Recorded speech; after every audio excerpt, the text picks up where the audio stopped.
Don't forget to like the video, share your thoughts in the comments, and subscribe to stay updated with our latest stories. I never imagined I'd find myself in such a situation at 62. Life, after all, was supposed to be predictable by now. Mornings spent tending to my garden, afternoons filled with quiet reading, and evenings beside my husband Mark as we reminisced about the years behind us. But one evening, a private conversation changed everything, leaving me questioning what I thought I knew. It all started with a corporate gala hosted by Mark's company. He had worked there for over 3 decades, rising through the ranks with unwavering dedication. His boss, Richard Caldwell, was a man of quiet authority, someone I had only exchanged polite pleasantries with at previous events. He was in his mid-60s, tall and distinguished, with an air of quiet confidence that seemed effortless. The gala was held at an upscale hotel in downtown Chicago, its grand chandeliers casting a warm glow over the elegantly dressed attendees. The room hummed with conversation, the clinking of glasses, and the soft melody of a live jazz band in the corner. I wasn't particularly fond of these events. I preferred the comfort of home. But Mark had insisted, so I had slipped into a modest navy blue dress and agreed to accompany him. Everything seemed perfectly ordinary at first. Mark was caught up in discussions with his colleagues, and I occupied myself by chatting with the other spouses. That was until Richard approached me. "Evelyn, may I have a moment?" he asked, his deep voice carrying over the din of the room. I hesitated. A moment? What could Mark's boss possibly want with me? But I smiled politely and nodded, following him as he led me through a side corridor away from the main ballroom. The air was quieter here, the sounds of the gala fading behind us. He guided me to a private lounge, a cozy room with dim lighting, a fireplace, and leather armchairs. The tension in the air was subtle but undeniable. I could feel my heart beating just a little faster as I took a seat across from him. "I hope I'm not pulling you away from anything important," he said, offering a small, almost nervous smile. "Not at all," I assured him, though I couldn't shake the curiosity bubbling inside me. "What's on your mind?" He sighed, rubbing his hands together, as if searching for the right words. Then finally he spoke. "It's about Mark." At that, I straightened in my chair, my stomach tightening. "Is something wrong?" He hesitated. "Not exactly. But there's something I think you should know." I could feel the weight of his words before he even said them. There was a seriousness in his expression that unsettled me, a quiet intensity that made my pulse quicken. "Evelyn," he continued, his voice gentle but firm, "I've known Mark for a long time. I've watched him build his career, support his colleagues, and take care of his family. And through it all, I've noticed something." I swallowed hard. "What is it?" He leaned forward slightly, his gaze locked onto mine. "He doesn't appreciate you the way he should." The words landed like a heavy stone in my chest. My breath caught, and I felt an immediate wave of defensiveness rise within me. I don't understand," I stammered. "Mark is a good husband. He's always been." Richard nodded. "I know he is. But tell me, Evelyn, when was the last time he truly saw you? Not just as his wife, but as the remarkable woman you are." I opened my mouth to respond, but no words came. He continued, his voice softer now. "I've seen the way you look at him when he's too busy to notice. I've watched you stand in the background at events like these, while he loses himself in work. You give so much, but does he give back?" A lump formed in my throat. I wanted to protest, to tell him he was wrong, but something deep inside me wavered. "I don't mean to overstep," Richard said, leaning back slightly. but sometimes an outsider sees what those inside cannot. I exhaled slowly, my mind racing. Richard studied my face, then offered a small, knowing smile. "Evelyn, you deserve to be seen." The words struck a chord I hadn't realized existed within me, and for the first time in a long while, I wasn't sure what to feel. I sat there, frozen. Richard's words echoed in my mind, stirring something I wasn't ready to confront. You deserve to be seen. Had I really gone unnoticed for so long? I wanted to brush off his words as mere observation, a well-intended but misguided attempt at kindness. But deep down, something in me knew he was right. Mark was a good man, a hard-working provider. He had always been steady, reliable. But in the quiet moments, the ones that mattered, when had he last truly looked at me? When had he last noticed the small ways I tried to keep our life warm and full? The way I folded his shirts just the way he liked. The way I kept our home filled with his favorite things. The way I had stood by his side through every career triumph and sit back. I cleared my throat, pushing down the lump that had settled there. Richard, He held up a hand, stopping me. "I don't mean to make you uncomfortable, Evelyn, but I couldn't stand by and say nothing." I let out a slow breath. "I appreciate your honesty," I said finally, though my voice was softer than I intended. "But Mark and I have been together for decades. Marriage is about more than just being seen. It's about commitment, stability." Richard nodded. "I know, and I respect that." He leaned forward slightly, his gaze unwavering. "But have you ever asked yourself what you truly want?" The question lingered in the space between us. What I wanted. I had spent so many years focused on what Mark needed, what our marriage required, what was expected of me. I had never truly stopped to think about what I wanted. I let out a small, nervous laugh. "Richard, this is quite the conversation to be having at a corporate gala." That made him smile. "I suppose it is, but something told me I needed to say it." A moment of silence stretched between us, filled only by the soft crackling of the fireplace. Then he sighed, standing up. "I should let you get back." I stood too, smoothing my dress with slightly trembling hands. "Yes, Mark will wonder where I am."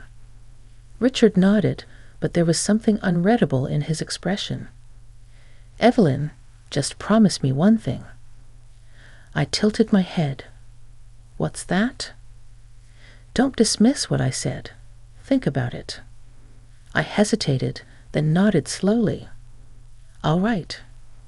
He gave me a small smile before stepping aside, gesturing toward the door. As I walked past him, I felt the warmth of his presence beside me, the weight of the conversation still pressing on my chest. The gala was still in full swing when I returned. Mark was exactly where I had left him, deep in conversation with his colleagues. He didn't notice me at first. I stood at a distance for a moment, watching him. His face was animated, his hands moving as he spoke. It was a side of him I had always loved, his passion, his drive. But then I thought about what Richard had said. Had Mark ever looked at me that way? When he finally glanced over and saw me standing there, he gave me a small nod before turning back to his conversation. Something inside me shifted. Richard had planted a seed, and no matter how much I tried to ignore it, I knew it was already beginning to grow. The drive home was quiet. Mark sat beside me, his hands firmly gripping the wheel, his gaze focused on the dark road ahead. The city lights flickered past in a blur, but my mind was elsewhere.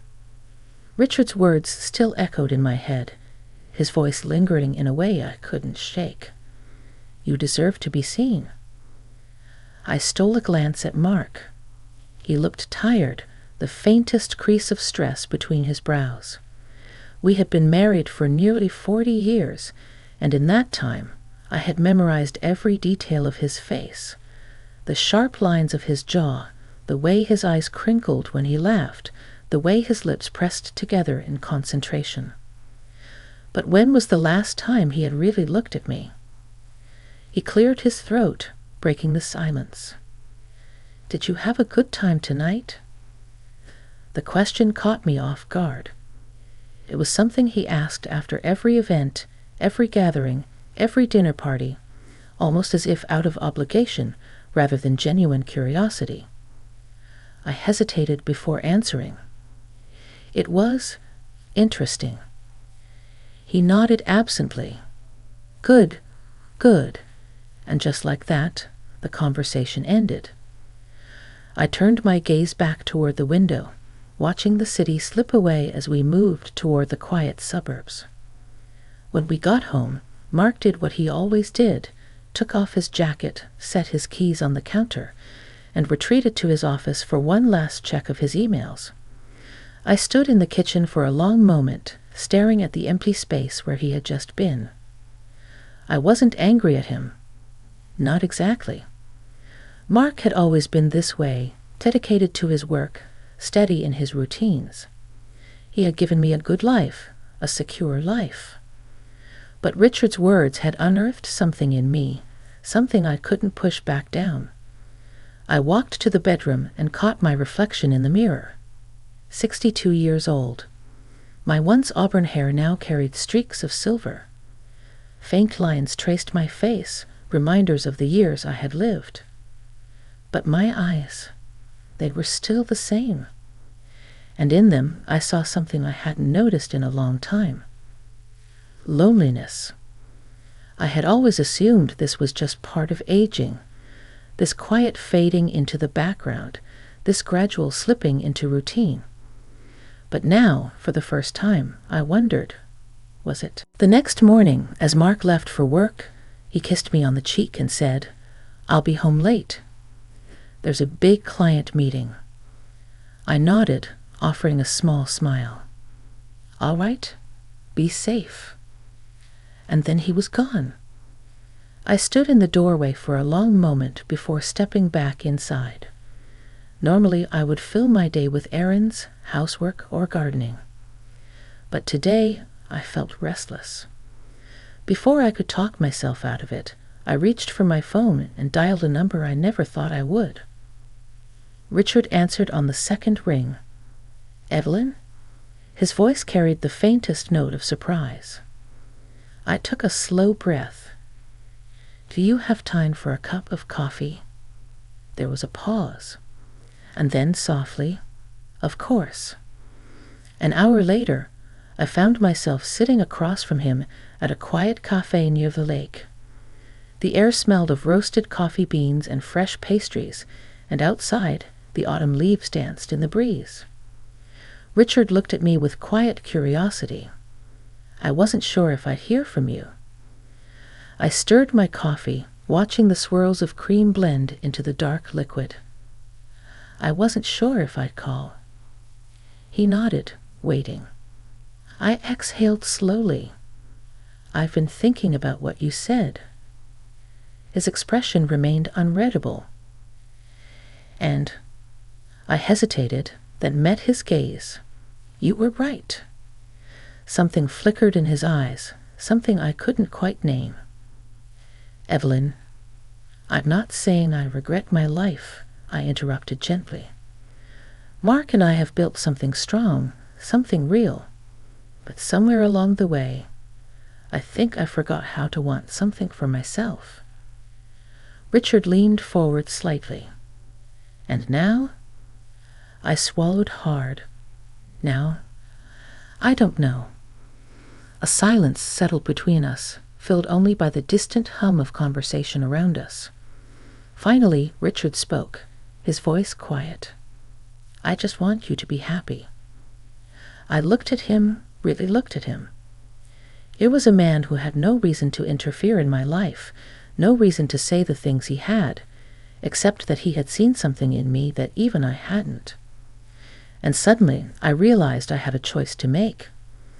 I sat there, staring at Richard across the small cafe table, my hands wrapped around the warm ceramic of my coffee cup. "I just want you to be happy."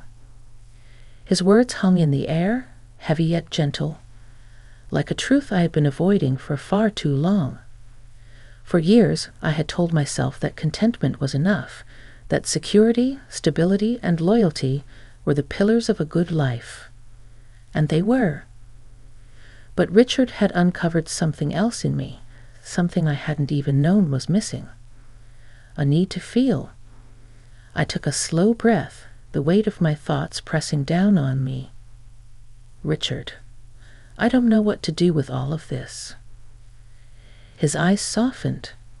"You don't have to do anything, Evelyn. Just think about what makes you happy. When was the last time you did something just for yourself?" I opened my mouth to respond but stopped.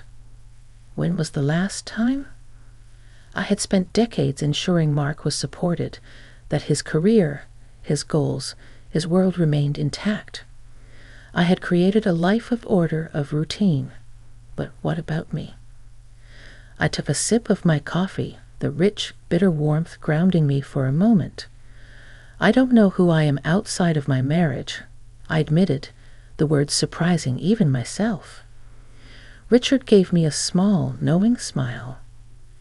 "Then maybe it's time to find out." I let out a breathy, nervous laugh. "That sounds terrifying." "Maybe, but also exciting, don't you think?" I didn't answer.